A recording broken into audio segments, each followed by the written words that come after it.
Happy lunch hour, gang. All right, get ready. Here it comes. The next bit of fallout from Bidenomics. This one, there's probably going to be a whole bunch of people that agree with me, and there's probably going to be a whole bunch of people that are very pissed off at me. Okay? Hear me out. This is my point. I'm soon to be 59 years old. Okay, just so you get this.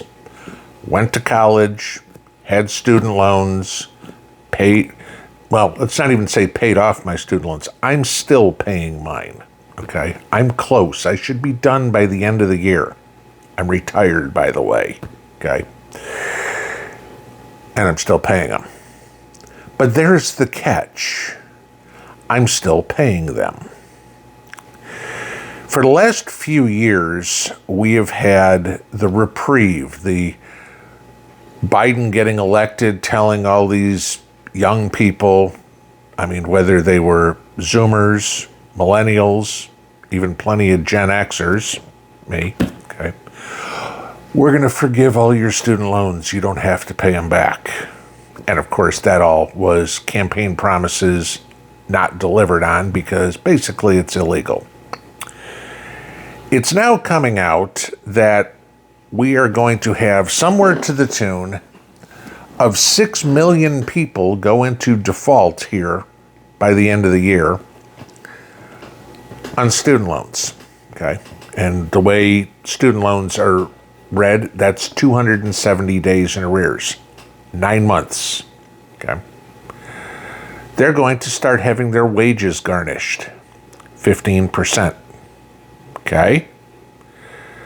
Their credit scores are going to drop. Okay?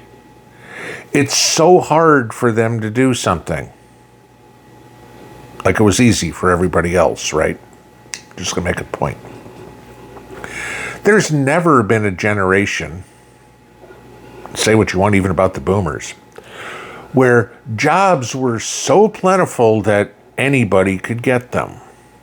You went and got some sort of education to get the job. And even if you got the education, there was still no guarantee that you got it. I don't care if you got a law degree, a medical degree, a business degree, you went to a trade school, learned to be a plumber, an electrician, whatever. Okay. Just because you think you can do something doesn't mean somebody else thinks you can. And then, of course, we got the whole kit and caboodle of people getting useless degrees and then wondering why they can't get a job. I'm sorry, your liberal arts degree, your African American studies degree, your Latin American dance degree, not exactly marketable. But you had no problem taking out those loans, and now you have to pay them back, right? Student loans are the easiest loan there is to not have to pay. You get a mortgage, you start paying it within 45 days, I guess it could be up to like 59, because by the time it comes through, you may get a month's grace period or something like that. If you don't pay it, they foreclose on the house. You lose the house.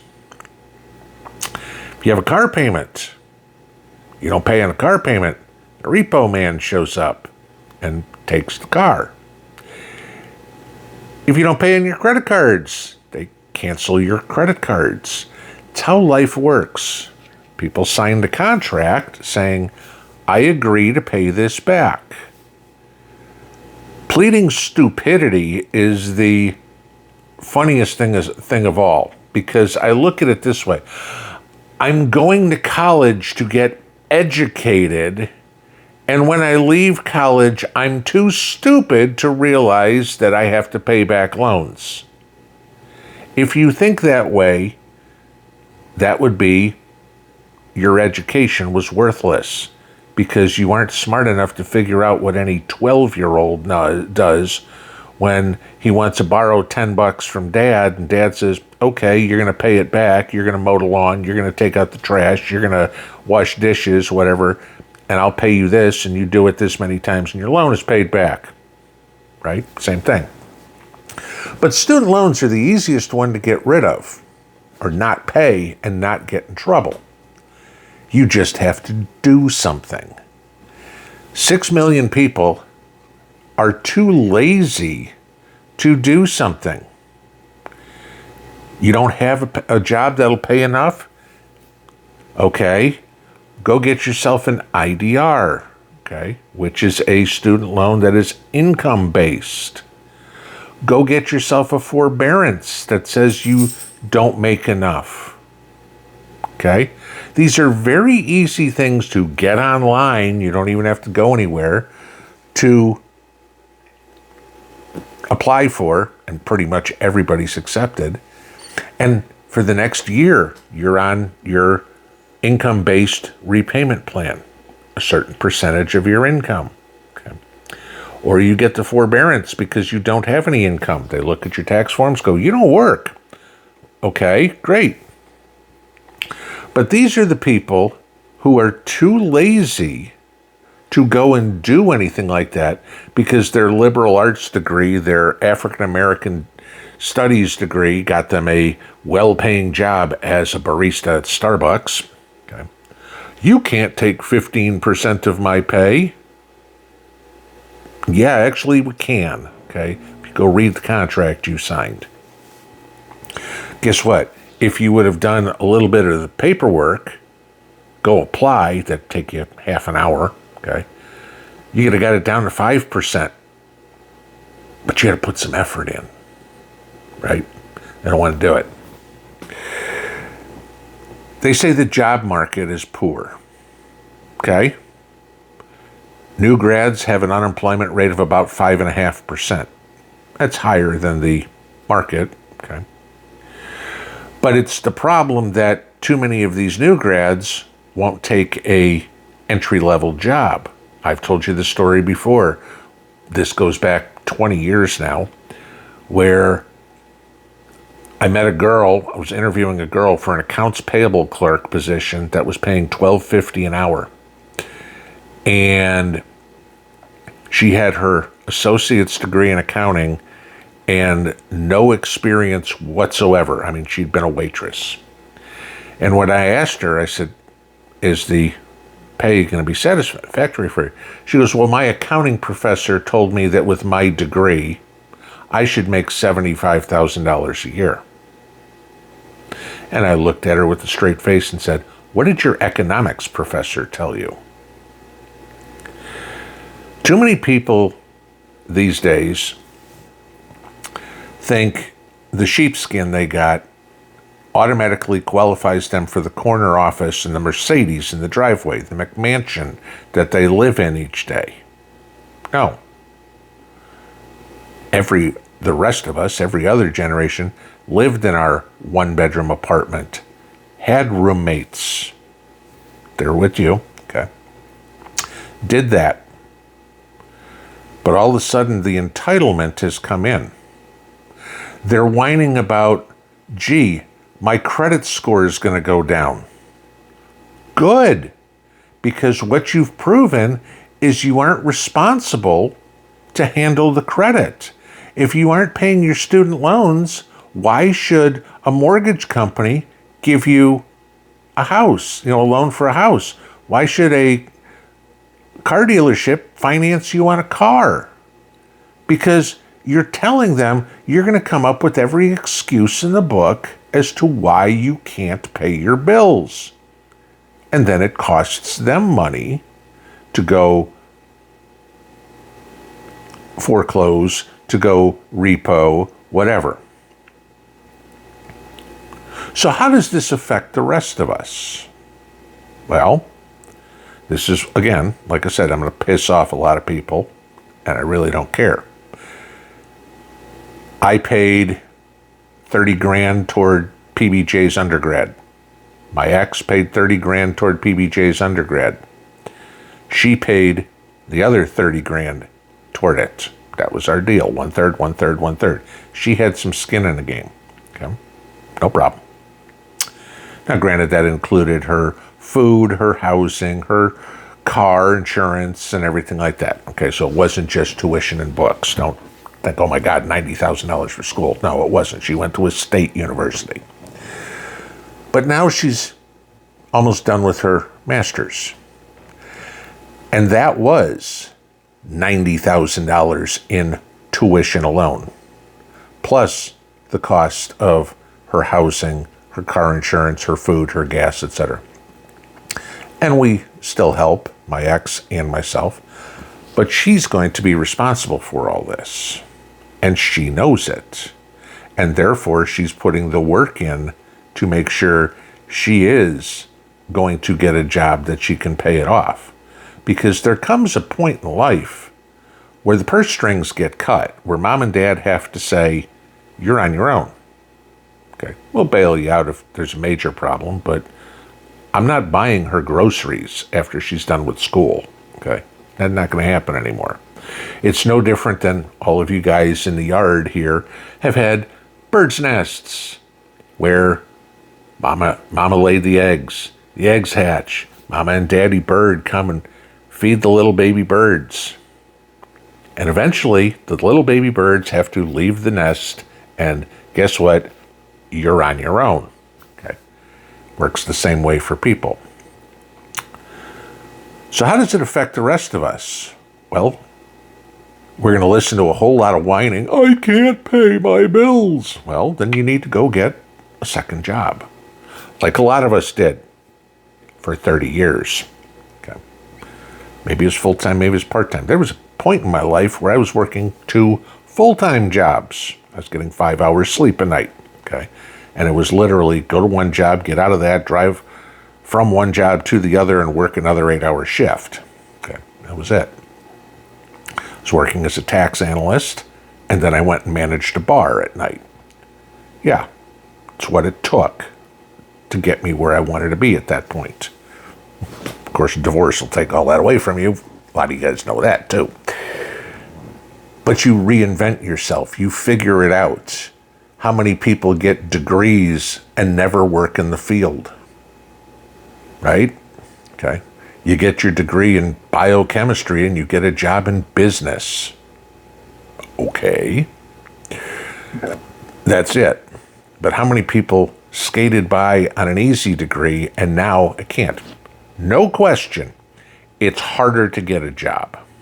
You have to be better. You have to have more connections. I mean, listening to what the application process is for some of these companies, they want to know where you volunteered. They want to know what your charitable work is, things like that. You know, who your connections are. That's what it takes. All right. So they've got to do that. But the ones that don't want to, gee, sorry. If I've got to choose between 2 people and this guy did all this and you did nothing, guess who I'm hiring? Then it comes to the rest of us. Well, what's this going to do? Well, in the long run, what it will do is drive prices down. How do you figure? Well, pick something. The bank won't have to have interest rates so high because they won't have as many defaulted loans.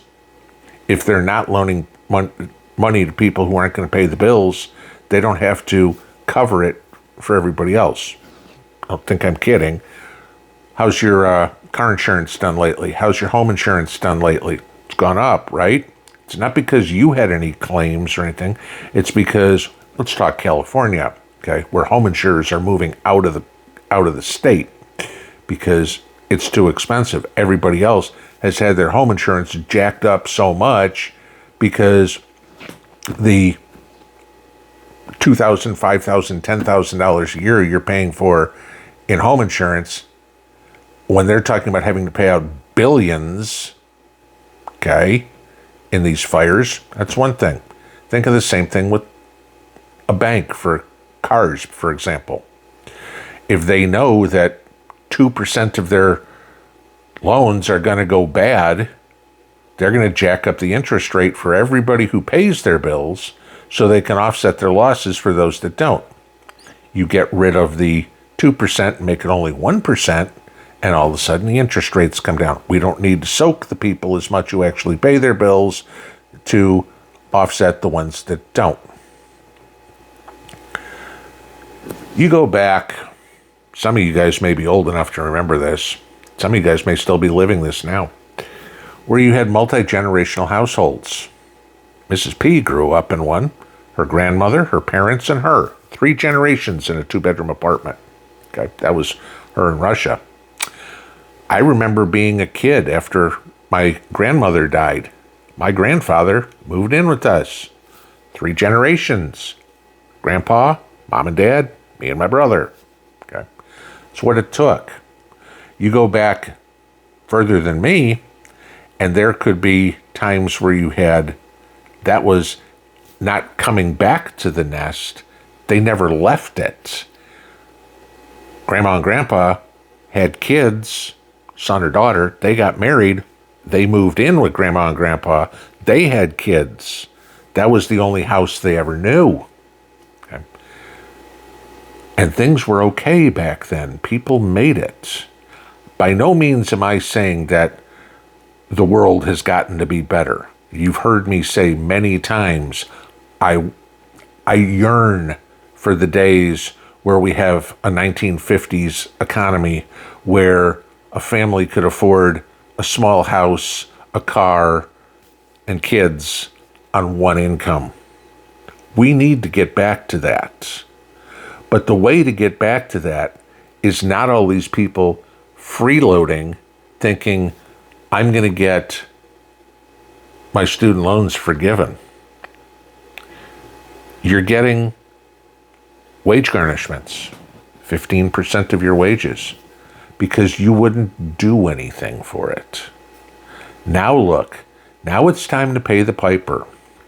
All that student loan money that they used to go on their cruises to the Bahamas for spring break, or the beer bashes that they had, or all the new clothes and the concert tickets they bought on student loan money. Now it's time to pay the piper. Now you get to pay back all that. No, none of us should be forgiving your loans. It's not my responsibility to pay my neighbor's kids' college education. My responsibility is to raise my own kids, to be responsible, to help them when needed. It's my neighbor's responsibility. I'm making this part up. My neighbors don't have this problem. But it's my neighbor's responsibility to take care of their kids, not Joe taxpayers. Okay? You're going to hear a whole lot of complaining, a whole lot of bitching. It'll all be Trump's fault again. Okay, just qualifying that real quick. But this is socialism. That's what they want. That's what they've been taught. No responsibility. I wasn't smart enough to know what I was going to have to do. Then you didn't read the damn contract, because it said in there, this is what you're going to have to pay when you're done. And they even do the little thing, this is how much this loan is going to cost you amortized. Okay? You know, you took out $100,000 in loans, you're going to have to pay back the 140 or whatever it is. That's what it's going to cost you over time. And you go, okay, I get $100,000 now. And you have to pay back 140 later. You got to read the rest of it. You're going to see a lot of this. And I bet there's some of you that are dealing with this, okay, where kids or grandkids have loans up to here and don't know any way out. It's the same way that the rest of us got out. You worked your freaking butt off. If it means 2 jobs, it means 2 jobs. If it means not going to the concert, not going out to the bars on the weekend with their friends, that's what they need to do. Some of them are doing it. A lot of them are. If there's only 6 million people that are getting their wages garnished, that's a drop in the bucket, okay, for how many people actually have student loans out there. Okay. But the 6 million are the ones we're supposed to be concerned with. Note to everybody else, I'm not concerned. Hate me if you like. My responsibility is to my family, not yours. Everybody else's responsibility should be to their own family, not their neighbors. Some will get it, some won't. But ultimately, it comes down to this. It's self-sufficiency. And this is one of the first lessons that these kids need to learn. That the days of the silver spoon and acting like you're rich when you're not is not a way you're going to make it through life. Think about that the next time somebody tells you,